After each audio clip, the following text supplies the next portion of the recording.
একদিন সকালে রোদ উঠেছে, চারদিকে হালকা ঠান্ডা বাতাস। রিফাত তাদের বাড়ির পাশের বাগানে হাঁটছিল।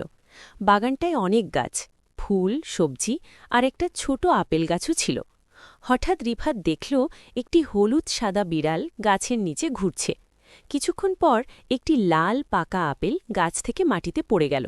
বিড়ালটি ধীরে ধীরে কাছে গিয়ে আপেলটা শুকল। তারপর মজার ব্যাপার হল, সে আপেলটা মুখে করে তুলে নিল। রিফাত অবাক হয়ে বিড়ালটার দিকে তাকিয়ে রইল। বিড়ালটি ধীরে ধীরে বাগান থেকে বের হয়ে রিফাতদের বাড়ির বারান্দায় চলে এলো। সেখানে গিয়ে সে আপেলটা মাটিতে রাখল। তারপর থাবা দিয়ে আপেলটা ঘুরাতে লাগল, যেন খেলছে। একটু পর সে আপেলটাতে ছোট করে কামড় দিল। রিফাত দৌড়ে গিয়ে তার মাকে ডাকল, মা মা, দেখো তো, বিড়ালটা আপেল খাচ্ছে।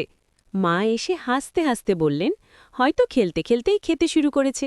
বিড়ালটি কিছুক্ষণ আপেল নিয়ে খেলল, একটু একটু করে কামড় দিল, তারপর ক্লান্ত হয়ে পাশে শুয়ে পড়ল।